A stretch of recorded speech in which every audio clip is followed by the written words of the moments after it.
welcome back to my channel. So today in this video we'll be seeing chapter 2 of History Nationalism in India. So in this video we'll be seeing the part 1 of this chapter, the topic 1, in which we'll be covering the introduction, then the idea of Satyagraha, Rowlatt Act and why non-cooperation movement. So we'll be seeing brief about these two topics and we'll be seeing the beginning of non-cooperation movement. So in the topic 2 we'll be totally covering the non-cooperation movement. And another movement is also there. So this whole chapter covers non-cooperation movement as well as another movement which is civil disobedience movement. So this chapter ends with the Quit India movement. So like in the grade 8 we studied about the India getting independence. I mean that so we studied about the first decade of 28th century. So we'll be studying about this India getting independence after the second decade. I mean after 1920s. So after 1920s, obviously Gandhi enters India, and then we'll be studying about the Rowlatt Act and the action taken by Gandhi against it. Then we'll be seeing about the non-cooperation movement initiated by Gandhiji. So after that in the topic 2 we'll be studying how non-cooperation movement was seen by each set of group of people. Then we'll be seeing the launch of civil disobedience movement and the effect of civil disobedience movement. Then finally we'll see some other totally different thing in the other topics. So now we'll be going into this. So coming to the first topic, nationalism in India, it's going to be the connection between nationalism and colonization. So how could this nationalism be connected with colonization? So first, what is nationalism? Nationalism is the love towards country or the patriotism a person or some people have. Yes, that's called as nationalism. So how could this be connected to colonization? Obviously we know what is colonization, which is when one country rules the other, we say it as colonization. How these both are connected? So nationalism is intimately connected to the anti-colonial movement or anti-colonization.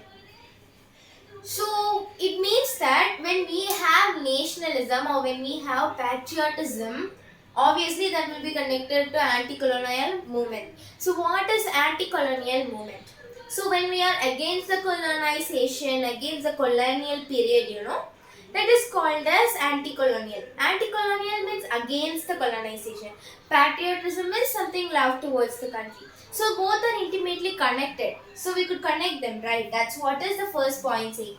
So next thing is, people of India had unity in the struggle against British. So first if you see, how are Indians grouped? So we are grouped in the name of one particular word, Indians. So before that we have diverse language, diverse culture, caste, tradition, and the way we live, food we eat, and everything is different.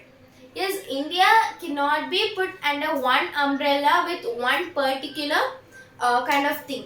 So when there was a struggle against British, obviously everyone came under one umbrella. Everyone wanted freedom from British. So that says that there is a unity between Indians to come against or to struggle against British. So next third point is, obviously this tied many different groups together. Yes, there were many different groups in the basis of occupation or caste or tradition or religion or language or whatever. They were diverse group, but they came together in order to send off British.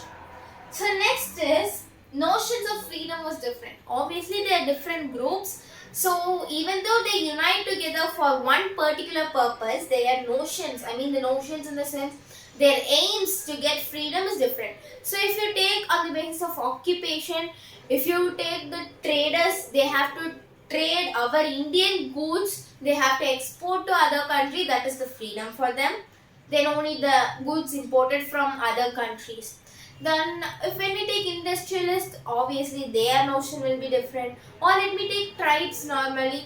So tribes, obviously they would be barred from entering the forest areas. So when they get freedom from British, it means that they will be allowed to enter into the forest areas freely. So that will be the freedom for tribe people. So no notions or the aims to get freedom is different from each group. So next coming, Gandhi united all the group in one umbrella, which means that Gandhi under Congress, Gandhi belonged to Congress party, so he wanted to unite every people under one umbrella. Umbrella in the sense under one movement. He don't want them to go in separate way. Instead, he wanted to form one particular movement where he would unite all the people. So that's what this says. Now we know that nationalism is, there is a connection between the nationalism and colonization. So next we'll be seeing about the World War I and its effect on India. So now you could have got it out. So World War I, it belongs to allied parties and the central power. So we did not even belong to the World War. Then how it could have affected us? So that's a big question. I'd like to answer that question, but before that, let me give you the notes. So now I'm coming to the question. So we had allied parties and central powers, and British belonged to the allied group. So when we come to the allied group, obviously we are under the control of British. So when they wanted that weapons against the central power or something like that, obviously they will get all, if they wanted people for army or the weapons, obviously they will take it from us. Yes, so by that way we were indirectly affected by the World War due to British people. So now how we are affected? So if you see, first there was a huge increase in the defense expenditure. So defense expenditure, obviously for wars they need weapons. For weapons we need to buy them, so we need money. So there was huge defense expenditure. So how did they pay this defense expenditure? They financed war loans, custom duties and income tax from us. So they wanted money for paying the defense expenditure. So what they did, they financed the war taxes. They financed taxes, like war loans was one of the tax, and they financed custom duties, and also they introduced income tax. By this time only income tax was introduced, and they financed in three means. So next, prices of goods doubled between 1913 and 1920s. So since there was taxes financed also, they need more money for buying defense expenditure. So due to that, they have also increased the prices of goods, so that they could also get more money for buying the expenditure. So due to that, between 1913 and 1920, there was an increase in prices of goods. And not only that, because of the increase of prices of goods, that led to the hardship of common people. Common people could not afford buying things. Then there was a forced recruitment of village people in army. So they need people for the army. So from villages they picked up people forcefully and just left them for the army to fight against the opponents. So after this we have two more points to go. So it led to food shortages. Between two periods, it led to food shortages, and also there was an epidemic spread which is called as influenza. So influenza also spread during this time, which both led to a huge loss of people. Now between 1918 and 1919, and after that 1920 to 1921, there was a crop failure in India which led to food shortage. So now between this, if you see, there is a 1 year gap of 1919 and 1920. 1 year it was alright, but before that and after that there was crop failure which led to food shortages, and this was accompanied by influenza epidemic. Okay, there was an epidemic spread which is known as influenza. So these both, they led to the death of large number of people. About 12 to 13 million people perished due to these two reasons. One is food shortage which led to famine, and the other thing is the influenza. So how did they find that this 12 to 13 million people perished? They found through 1921 census. So obviously census will be taken in a particular period. So when they took census in 1921, they concluded that Like due to famine and influenza alone, 12 to 13 millions of people perished. So after this, we'll be seeing the second topic, the idea of Satyagraha. So after this, what people thought is, once after the war is over, they thought the situation will become alright and the people will become normal again. But obviously, what happened is just vice versa. Only after the war, the condition become more worse. So now we'll be seeing the thing where the Satyagraha comes into the opening and where Gandhiji enters into the picture. So yes, we'll go into the topic. So now what happens is Gandhi is returning from South Africa in 1915. So for what purpose he went to South Africa? So as he returned in 1915, before that what happened? So in South Africa, he fought against the racist regime, against the whites. Yes, he fought against the South African whites, against the racist regime, with a novel method of mass agitation which he named as the Satyagraha. So what is a novel method? Novel method means nothing but the new method. New method of mass agitation which he named as Satyagraha. Satyagraha is nothing but truth. Yes, Satya means truth and Graha is to hold something. So when we hold truth in ourselves, so we have to so when we hold truth in ourselves, we don't need to be scared about something and we can easily win the opponent. Yes, that's what he conveys. So he fought against the racist regime in South Africa, and this will be your definition for Satyagraha. So if they ask the definition for Satyagraha, maybe it may be asked in 1 marks.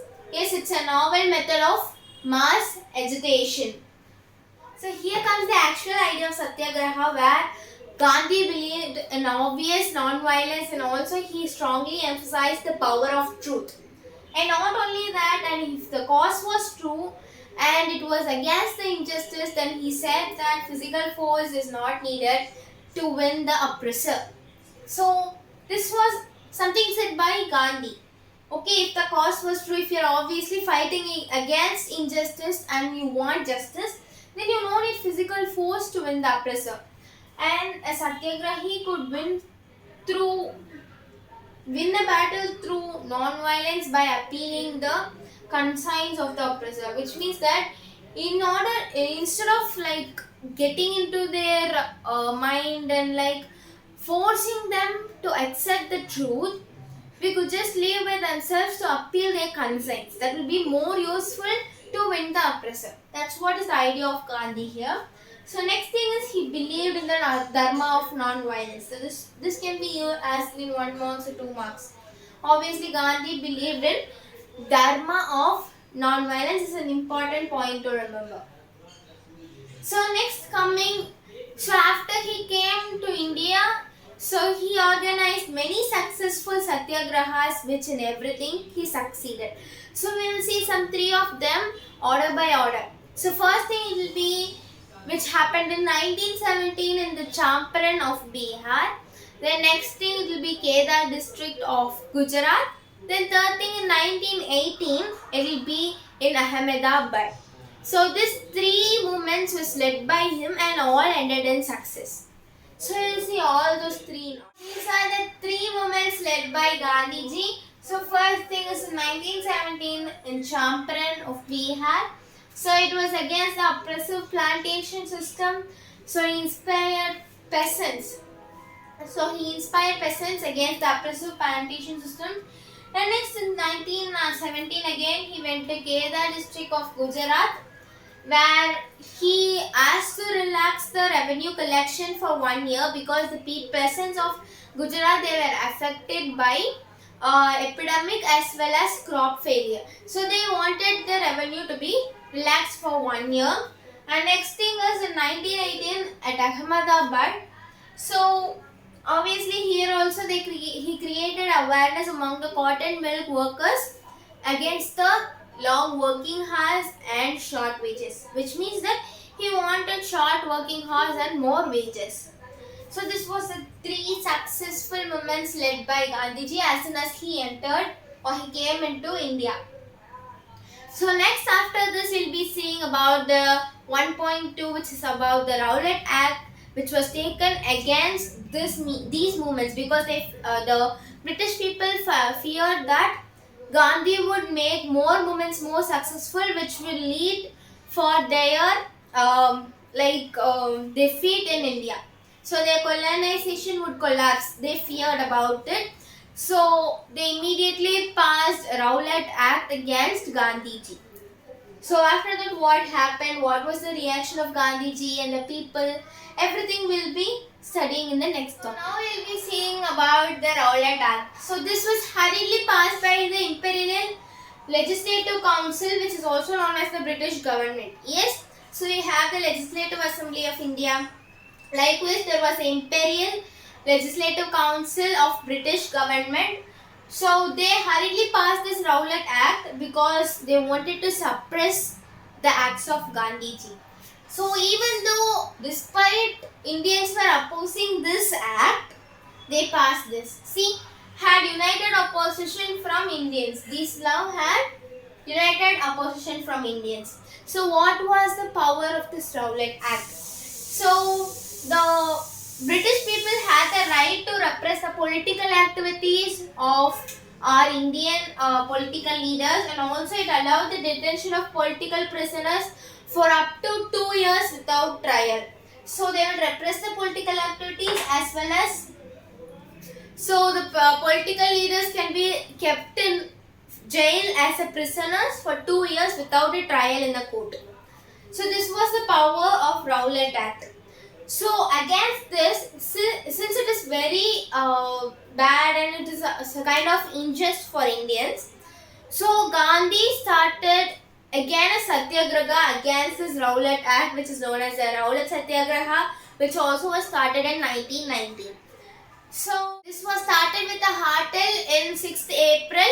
So Hartal in the sense a strike against the Rowlatt Act. So after he was launching this Rowlatt Satyagraha, there were many things happening. So we'll be seeing it one by one. Things up here. So this is going to be very much interesting after this. So hope you won't miss this. So after this, Gandhi launched Rowlatt Satyagraha with a Hartal. So this was started with a Hartal on 6th April, obviously 1919. So obviously then after that there was rallies taken by people and many workers went on strikes and shops were closed down. And not only that, communicative modes also was disturbed. Communicative modes in the sense the telegraph and the train modes and everything. So it was like totally disturbed. So now what happened? This British again reacted to this. So after this, now British feared that every communicative modes will be disrupted, and this would lead to a big loss for the British people. So what is after this? There was a big thing happening which is very interesting. Yes, don't miss it out. British people picked up local leaders from Amritsar, and then Gandhi was barred from entering Delhi. And also on 10th April, police fired upon peaceful procession. So slowly, this satyagraha was turning into violence. If you see, first crocodiles are picked up from Amritsar, then Gandhi was barred from entering Delhi. Then later on, police took action and fired upon the peaceful procession. So only 4 days happened. 6th April, satyagraha started, and on 10th April, it was fired upon peaceful procession, and also martial law was passed. So this is something very much important, martial law. So martial law is nothing but it is a law which is stating that there should not be a gathering of group of people in a particular area. People should not gather in a particular area. So that was all about martial law. So this was passed and General Dyer took command of this. So after this, the very famous but infamous Jallianwala Bagh incident took place. So obviously people gathered there in the place of Jallianwala Bagh. So one set of people do not know, obviously people do not know about the martial law which was imposed, and one set of people who gather there for procession, and other set of people who gather there for celebrating the Baisakhi fair, everyone was close together and they were fired upon. Yes, we studied about this in grade 8. Very interesting topic. So obviously, as I said earlier, so General Dyer took command on the martial law, and as people do not know about the martial law, people gathered in order to have a peaceful procession as well as to celebrate Baisakhi fair. So now what happened is, General Dyer went there and closed the entrance and exit of the place, and just he fired upon the people gathered there. So because of this, many people were dead. Like hundreds of people were killed due to this. And when Dyer was asked like why did he do this, he said that to produce a moral effect and create in the minds of satyagrahis a feeling of terror and awe. So this will be a very important point to remember what was the saying of General Dyer after Jallianwala Bagh incident. So he said that he wanted to produce a moral effect in the minds of satyagrahis, as well as he wanted to create a feeling of terror and awe. Awe in the sense a kind of fear. F-E-A-R. Yes? Fear. So this was the saying of General Dyer. So after this, again people reacted to this.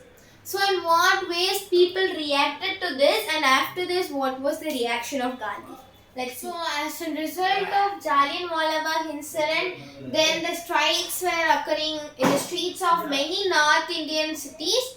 Strikes were there and the people clashed with police, and they also attacked the government buildings. So in response to this, again government reacted, like the satyagrahis had to rub their noses on the ground and they have to crawl on the ground, and also they have to salam to the sahibs, and as well as some villages like Gujranwala was bombed, and not only that, then people were flogged in front of many people. Yes. So if you see, first Rowlatt Satyagraha, the Rowlatt Act was passed because of Gandhi's successful movements in places like Champaran, Kheda and Ahmedabad.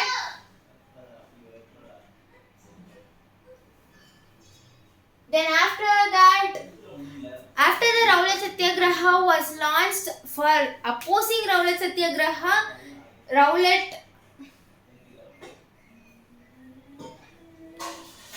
So after that when Rowlatt Act was launched, so to oppose the Rowlatt Act, Rowlatt Satyagraha was launched. So as Rowlatt Satyagraha was launched, martial law was imposed, which led to Jallianwala Bagh incidents. So because of this Jallianwala Bagh incident, people went on strikes, clashes with police, and the government buildings were attacked.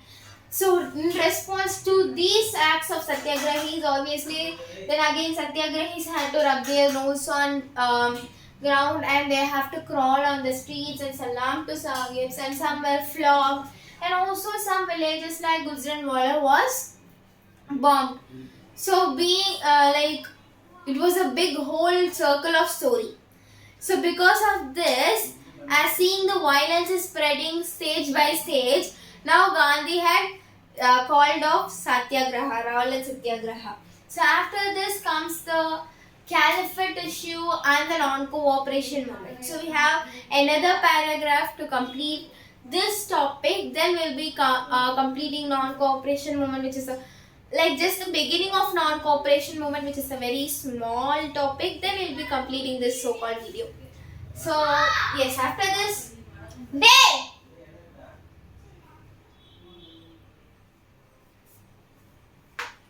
Yeah. So after this, let's see the next paragraph. So next thing is Gandhi's idea is to unite Muslims and Hindus under one umbrella. So he wanted to take up the Caliphate issue to make this happen. So what was the Caliphate issue?